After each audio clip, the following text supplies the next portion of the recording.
Welcome, Mark and Laurie. It's a pleasure to be speaking with you both today. Thanks. Thanks.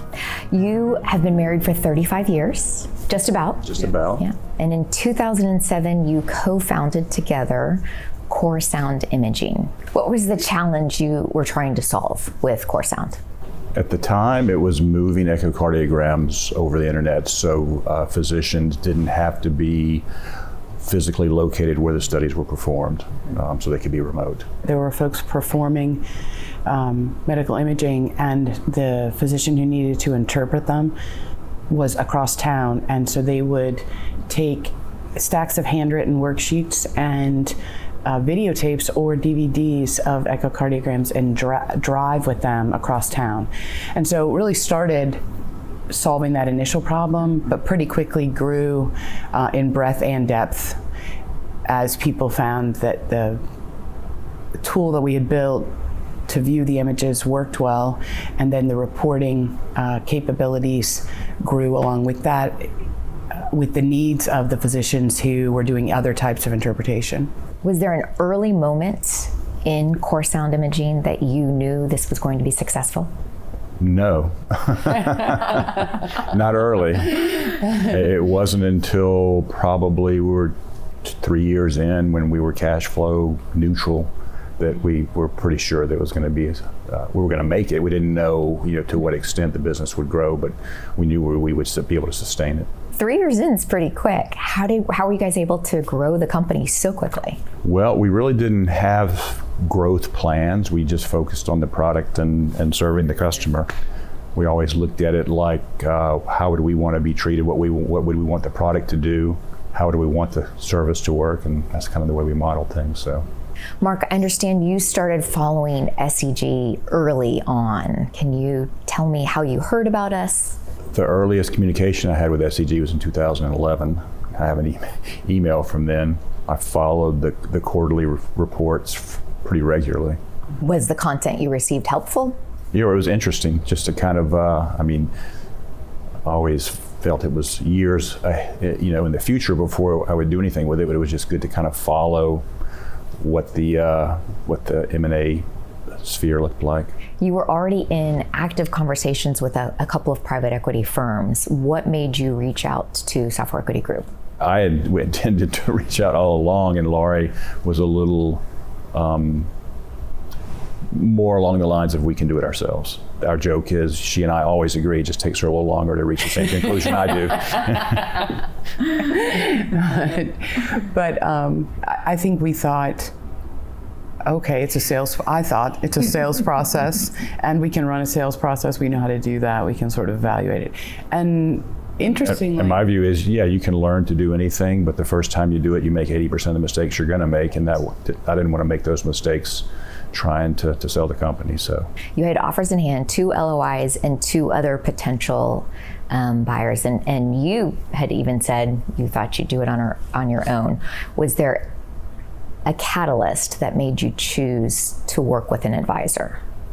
I think we decided that when we had the LOIs, we needed to know more than we did in order to be able to thoroughly evaluate them. And it wasn't the valuation alone, for sure. In fact, I would say that was the smallest piece of it. It was the offer had other components, things that we just really felt we needed someone with advice in terms of what that meant. Mm-hmm. SEG stepped in then and ran sort of a mini process to help us finish the process that we had started. And we were not comfortable we had found the right partner. I think at that point, the easiest thing for them would have been to encourage us to take one of the offers. And they heard that it didn't seem right for us, or the way it came across to us was they really heard us, and they didn't think it was the right path if we weren't interested in doing that, and so we would continue and do the full process. What was the most significant difference between the first process, the mini process, and then the broader process in terms of fit or value or outcome? I think the most significant difference in our process and the full process that SEG ran was we didn't know what we were doing. In fact, in our full process, at one point, a very I guess, kind private equity person suggested that we get some help. He said, yeah, there are people out there that can help you kind of shape the message you're trying to get across and how to present your company. And I think the process with SEG, what stood out was that they really wanted to understand who we were thoroughly and who the company was thoroughly. But then they took all of that information and were true to us and our feelings about things and our sort of philosophy about the company, but were very strategic about how that information was presented, and it proved really useful. I mean, as I understand, the volume of responses that they got even initially from the sim was pretty striking. Mark, from your perspective as being an engineer and a problem solver, how did SEG's process bring structure to a complex process? I think SEG's process was well mapped out. The steps were clear. There was very little uncertainty about what needed to happen next. So it was very easy, I think, for us to follow. You felt like someone was guiding you who had the expertise and was sort of anticipating everything on the next turn. SEG not only set the ropes and ladders, but they were there with us working. And that's what I was surprised by mainly is how much work SEG put in, not just laying out what the process was, but participating in the process and getting the work product done that we needed to move the process forward. It was overwhelming, really, to me, how much you felt that the team working, they weren't just trying to find a buyer or communicate about your business, but to Mark's point, we had, of course, there's information we had to provide to them, but then it felt like our portion of the work, which was significant, to me was 25% of the work that was done. I felt like they took the information and then worked that much harder with it to get us where we needed to go. SEG recommended a market study to you guys, and it was actually the first one that we had recommended.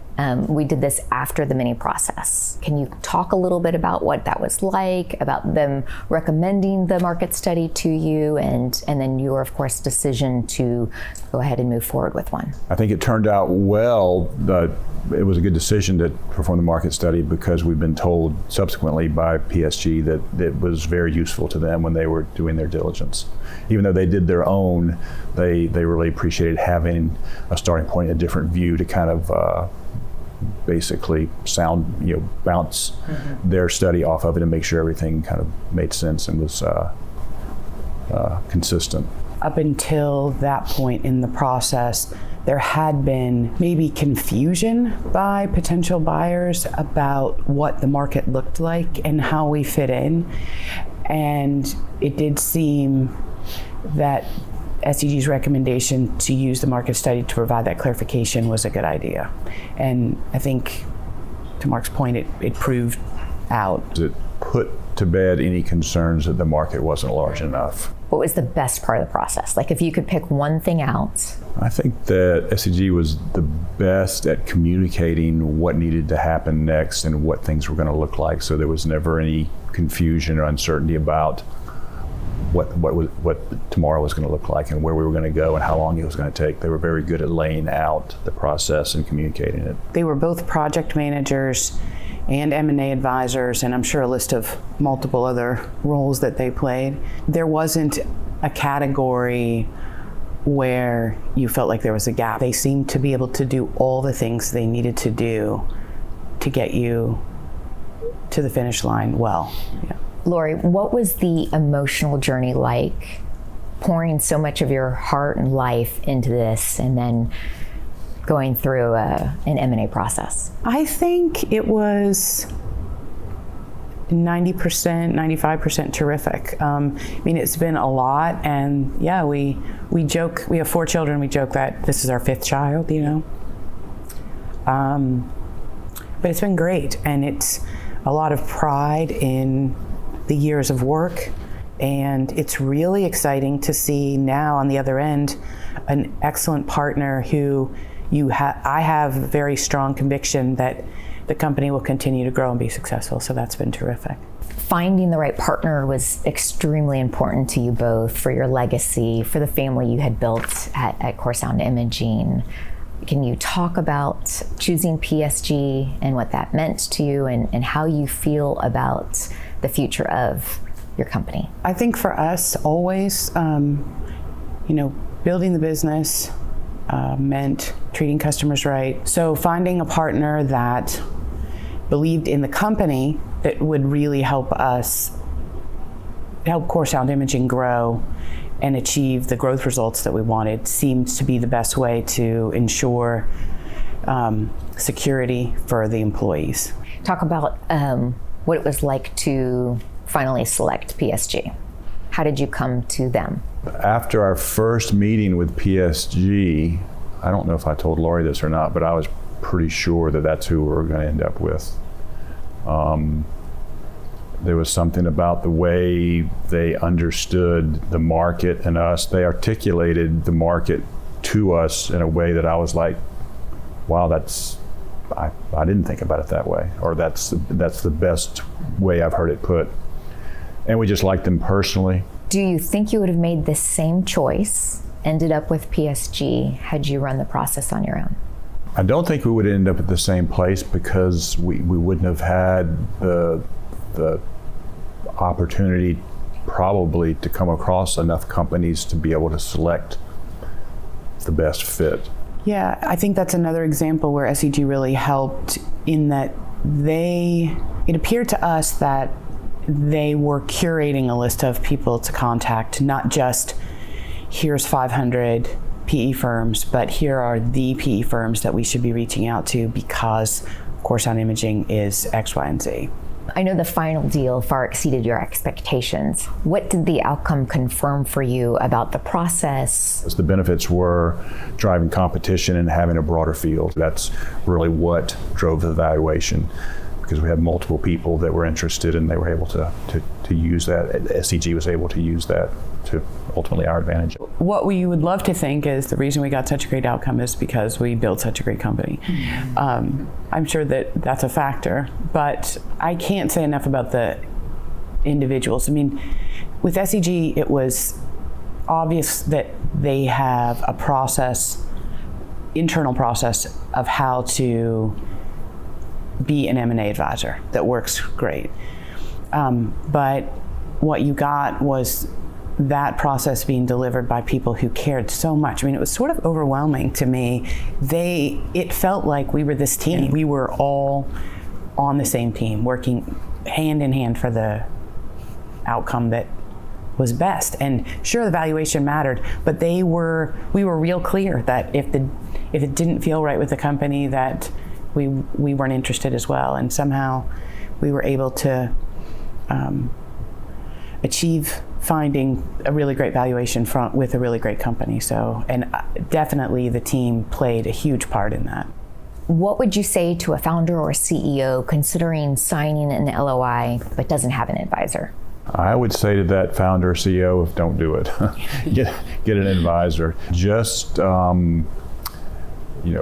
being able to determine if the LOI, the terms that are in there are reasonable, if they're market, if they're negotiable, all of those things is well worth the fee just to get an advisor, in my opinion.